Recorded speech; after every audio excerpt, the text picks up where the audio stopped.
और तभी तारा कमरे में आ गई। उसके हाथ में किताब देख वो समझ गई थी, लेकिन फिर भी उसने बदलने के विचार से कहा, क्या हुआ करण, तुमने अभी तक पैकिंग नहीं की? हमें चलना नहीं है क्या? करण ने गुस्से में दांत भींचते हुए कहा, तुम ये सब क्या कर रही हो?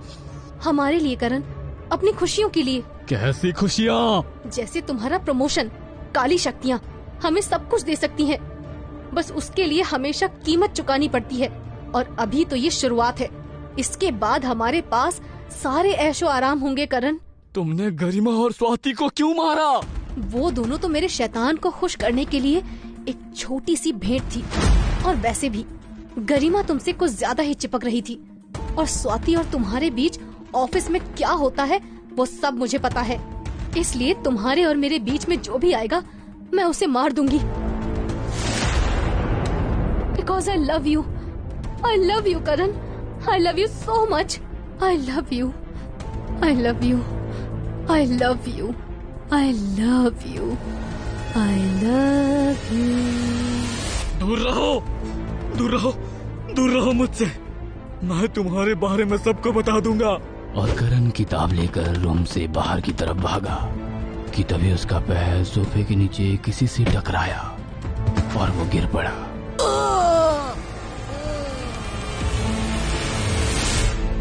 उसने पलटकर देखा तो वहां तारा की लाश थी।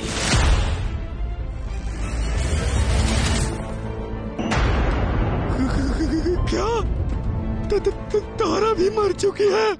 तभी एकदम से करण का ध्यान गया कि उसने कभी किसी को तारा के बारे में बात करते नहीं सुना था, और शायद इसीलिए ही गरिमा और स्वाति उसके नजदीक आ रही थी।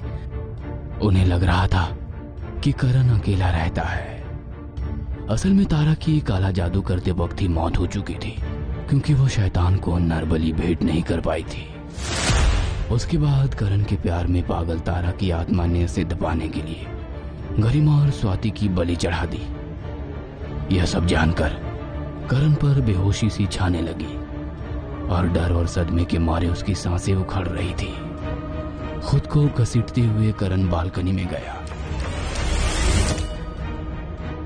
कि तभी अचानक तारा उसके सामने आ गई और करण चीखता हुआ बालकनी से नीचे गिर गया। I love you, Karan.